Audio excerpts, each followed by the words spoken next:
السلام علیکم ورحمۃ اللہ وبرکاتہ ان الحمد للہ نحمده ونستعینه ونستغفره ونعوذ باللہ من شرور انفسنا ومن سیئات اعمالنا من يهده الله فلا مضل له ومن يضلل فلا هادي له واشهد ان لا اله الا الله وحده لا شريك له واشهد ان محمدا عبده ورسوله اعوذ باللہ السمیع العلیم من الشیطان الرجیم بسم اللہ الرحمن الرحیم وأيوب إذ نادى ربه أني مسني الضر وأنت أرحم الراحمين رب اشرح لي صدري ويسر لي أمري واحلل عقدة من لساني يفقهوا قولي۔ میں اپنے تمام بھائیوں اور بہنوں کا استقبال کرتا ہوں دوے اور سلفیہ کی جانب سے منعقد اس کورس میں، اس درس میں۔ الحمدللہ یہ اس ہفتے کی ہماری پہلی کلاس ہے، اور پچھلے ایپیسوڈز میں ہم لوگوں نے 15 کلاسز مکمل کیے، اور امید کرتا ہوں کہ آپ تمام کو جن انبیاء اکرام کا تذکرہ ہم نے کیا، جن انبیاء اکرام کی حالات زندگی ہم نے آپ کے سامنے رکھی، جن انبیاء اکرام کے متعلق کچھ باتیں ہم نے کہی، ان کی زندگیوں سے نکلنے والے دروس اور عبر جو ہم نے آپ کے سامنے رکھے، امید کرتے ہیں آپ لوگوں کو سمجھ میں آئے ہوں گے، اور انشاءاللہ آپ لوگ ضرور ان چیزوں پر عمل کرنے کی کوشش کر رہے ہوں گے، اس سے اچھی باتیں لینے اور واقعات اور حادثات سے عبرت اور نصیحت حاصل کرنے کی میں اور آپ کوشش کر رہے ہوں گے۔ انشاءاللہ آج کے اس درس میں بھی ہم لوگ کچھ انبیاء کرام کا انشاءاللہ تذکرہ دیکھیں گے۔ انشاءاللہ ہم حضرت ایوب، ذوالکفل اور اسی طرح سے حضرت یونس علیہ السلام کا تذکرہ انشاءاللہ ہم لوگ دیکھیں گے۔ بہت ہی شاندار، بہت ہی بہترین باتیں ان کے واقعات اور ان کے قصوں میں بھی ہمیں ملتی ہے، اور اللہ رب العالمین کی رحمت، اللہ رب العالمین کی اللہ رب العالمین کی نعمتوں کا ذکر اس میں ملتا ہے، صبر کا ذکر اس میں ملے گا آپ کو، شکر کا ذکر اس میں انشاءاللہ آپ لوگوں کو ملے گا۔ تو عزیز بھائیوں اور بہنوں، میں آپ تمام سے گزارش کروں گا کہ آپ تمام کے تمام ہمارے ساتھ اسی طرح جڑے رہیں۔ ابھی کچھ ایام باقی ہیں انشاءاللہ ہمارا یہ کورس ختم ہونے کے لیے، اور پھر انشاءاللہ ہمارا یہ کورس ختم ہو جائے گا۔ تو آج کے درس میں انشاءاللہ ہم لوگ 3 انبیاء کرام کا، جیسے کہ میں نے آپ کو بتایا، تذکرہ کریں گے، حضرت زکریا، ذوالکفل اور حضرت یونس علیہ السلام۔ چلیے آئیے سب سے پہلے تذکرہ شروع کرتے ہیں حضرت زکریا علیہ السلام سے۔ حضرت زکریا علیہ السلام کے تعلق سے اہل تاریخ نے یہ لکھا ہے کہ یہ رومی النسل تھے، اور جو ہے آپ کا نسب نامہ اس طرح سے تھا: ایوب بن موس بن رازح بن عیس بن اسحاق بن ابراہیم خلیل علیہ السلام۔ یہ ایک آپ کا سلسلہ نسب بیان کیا گیا۔ ایک اور سلسلہ نسب آپ کا بتایا گیا اہل انساب کی طرف سے، وہ یہ ہے کہ ایوب بن موس بن راویل بن عیس بن اسحاق بن ابراہیم علیہ السلام۔ اور بعض اہل علم نے اور بھی آپ کے نسب نامے الگ الگ طریقے سے بیان کیے ہیں۔ اسی طرح بعض لوگوں نے یہ کہا کہ آپ جو ہے حضرت لوط علیہ السلام کی دختر کے فرزند تھے۔ اسی طرح بعض اہل علم نے یہ بات کہی ہے، بعض اہل تاریخ نے یہ بات کہی ہے کہ حضرت ایوب علیہ السلام کے والد ان مومنوں میں سے تھے جنہوں نے حضرت ابراہیم علیہ السلام کو آگ میں ڈالے جانے کے وقت اسلام قبول کیا تھا۔ حضرت ایوب علیہ السلام کے والد ان مومنوں میں سے تھے کہ جب اللہ رب العالمین نے حضرت ابراہیم کو، جب ان لوگوں نے حضرت ابراہیم کو آگ میں ڈالا، اللہ تعالیٰ نے آپ کو آگ سے محفوظ رکھا، تو وہ منظر دیکھنے والوں میں جن لوگوں نے ایمان لایا تھا اس میں سے حضرت ایوب علیہ السلام کے والد تھے۔ لیکن اصل تو بات یہی ہے کہ آپ حضرت ابراہیم کی اولاد میں سے تھے، آپ ان لوگوں میں سے نہیں تھے، ان مومنوں میں سے نہیں تھے، اور آپ حضرت ابراہیم علیہ السلام کے اولاد میں سے ہیں، کیونکہ خود اللہ رب العالمین نے اس بات کی گواہی دیتے ہوئے سورۃ الانعام آیت نمبر 84 میں فرمایا: وَمِن ذُرِّيَّتِهِ داؤد وسلیمان وایوب ویوسف وموسیٰ وہارون، کہ حضرت ابراہیم علیہ السلام کی اولاد میں سے داؤد، سلیمان، اسی طرح سے جو ہے ایوب، یوسف، موسیٰ، ہارون ہے۔ یعنی اللہ رب العالمین نے حضرت ایوب علیہ السلام کو حضرت ابراہیم علیہ السلام کی اولاد میں سے گنایا، لہذا حضرت ایوب علیہ السلام یہ حضرت ابراہیم کی نسل سے ہے، حضرت ابراہیم کی اولاد میں سے ہے، نہ کہ ایسے شخص سے جو حضرت ابراہیم پر ایمان لایا تھا، بلکہ حضرت ابراہیم ہی کی نسل سے حضرت ایوب علیہ السلام ہے۔ اور اوپر کے جو آپ کا اہل سلسلہ نسب بیان کیا گیا ہے علماء انساب کی جانب سے، اس میں سے کوئی ایک نسب آپ کا ہوگا۔ آئیے حضرت ایوب علیہ السلام کے تعلق سے اللہ رب العالمین نے اس بات کا ذکر کیا نا کہ حضرت ایوب علیہ السلام ان انبیاء میں سے ہے جن پر اللہ رب العالمین نے وحی نازل کی، اور ان انبیاء کرام کے ساتھ آپ کا تذکرہ کیا جن پر اللہ رب العالمین نے وحی نازل کی۔ اللہ رب العالمین نے سورۃ النساء آیت نمبر 163 میں اللہ تعالیٰ نے فرمایا انا اوحینا الیک کما اوحینا الی نوح والنبیین من بعدہ واوحینا الی ابراہیم واسماعیل واسحاق ویعقوب والاسباط وعیسی وایوب۔ اللہ رب العالمین نے فرمایا کہ اللہ تعالیٰ نے اے محمد ہم نے آپ کی طرف وحی کی جیسے ہم نے نوح اور ان سے پچھلے انبیاء کرام کی طرف وحی کی تھی، جیسے حضرت ابراہیم، اسماعیل، اسحاق، یعقوب اور ان کی اولاد، اور اسی طرح عیسیٰ اور ایوب کی طرف اللہ رب العالمین نے وحی بھیجی، ویسے ہی آپ کی طرف وحی بھیجی۔ یعنی حضرت ایوب علیہ السلام کا ذکر اللہ رب العالمین نے ان انبیاء کرام میں سے کیا جن پر اللہ رب العالمین کی جانب سے وحی نازل کی جاتی تھی، جن پر وحی اتاری جاتی تھی۔ حضرت ایوب علیہ السلام کے تعلق سے یہ بات کہی جاتی ہے کہ آپ کی زوجہ مطہرہ یعنی حضرت ایوب کی بیوی یہ حضرت یعقوب کی بیٹی لیا تھی، حضرت یعقوب کی بیٹی لیا تھی۔ بعض کہتے ہیں کہ وہ افرائیم کی بیٹی رحمت تھی، اور بعض کہتے ہیں کہ وہ منسا کی بیٹی تھی اور ان کا نام لیا تھا، اور یہ قول زیادہ مشہور ہے جو آخری والا قول ہے منسا کی بیٹی۔ لہذا حضرت ایوب علیہ السلام یہ اللہ رب العالمین کے نیک بندے تھے، اللہ رب العالمین کے شکر گزار بندے تھے۔ اللہ رب العالمین نے حضرت ایوب علیہ السلام کا تذکرہ قرآن مجید میں ایک صابر، ایک شاکر نبی کے طور پر اللہ رب العالمین نے کیا ہے۔ دیکھیے حضرت ایوب علیہ السلام کی حالات زندگی یا آپ کا دعوتی سلسلہ، یہ ساری چیزیں تو قرآن مجید میں ہمیں نہیں ملتی ہے، البتہ اللہ رب العالمین نے آپ کا کردار، حضرت ایوب علیہ السلام کا کردار جو ہے ایک صابر نبی کے طور پر پیش کیا، اور اللہ تعالیٰ نے یہ بتایا کہ حضرت ایوب علیہ السلام یہ وہ شخصیت تھی جس کو اللہ رب العالمین نے آزمایا،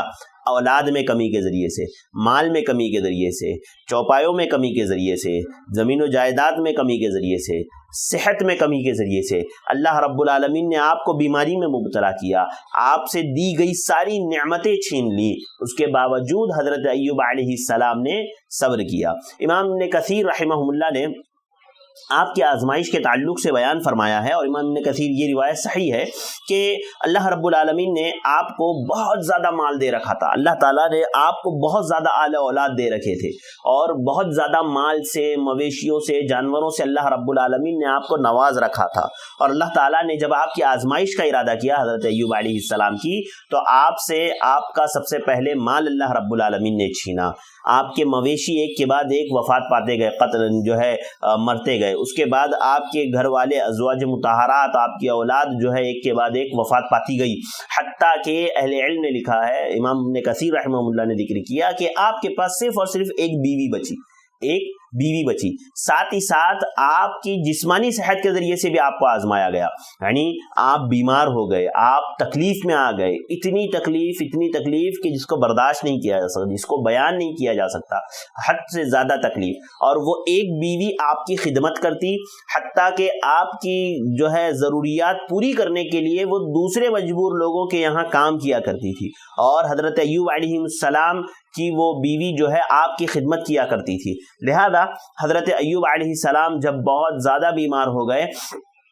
اور بیماری سے پریشان ہو گئے، تکلیف میں آ گئے، تو ایسی صورت میں حضرت ایوب علیہ السلام نے اپنے رب کو پکارا، اپنے رب سے دعا کی، فرمایا وَأَيُّوبَ إِذْ نَادَى رَبَّهُ أَنِّي مَسَّنِيَ الضُّرُّ وَأَنْتَ أَرْحَمُ الرَّاحِمِينَ۔ ایوب علیہ السلام کی حالت کو یاد کرو جب کہ اس نے اپنے پروردگار کو پکارا کہ مجھے یہ بیماری لاحق ہو گئی ہے، مجھے یہ بیماری لگ گئی ہے، اور تو رحم کرنے والوں میں سب سے زیادہ رحم کرنے والا ہے۔ آگے اللہ تعالیٰ نے سورہ انبیاء آیت نمبر 84 میں فرمایا فَاسْتَجَبْنَا لَهُ فَكَشَفْنَا مَا بِهِ مِنْ ضُرٍّ، اور اللہ رب العالمین نے حضرت ایوب علیہ السلام کی دعا کو قبول کیا، اور جو مصیبت میں وہ تھے، جو پریشانی میں وہ تھے، جس تکلیف میں وہ تھے، جس بیماری میں وہ تھے، اور جس آزمائش میں وہ تھے، اللہ تعالیٰ نے حضرت ایوب علیہ السلام کو اس آزمائش سے بچا لیا، اس آزمائش سے حضرت ایوب علیہ السلام کو اللہ تعالیٰ نے نکال دیا۔ وَمِثْلَهُمْ مَعَهُمْ رَحْمَةً مِّنْ عِنْدِنَا وَذِكْرَى لِلْعَابِدِينَ، اور اللہ رب العالمین نے ان کو اہل و عیال عطا فرمائے، اور اسی طرح سے اسی کے مثل اللہ رب العالمین نے جو کچھ بھی حضرت ایوب سے چھینا تھا، جو کچھ بھی اللہ رب العالمین نے بطور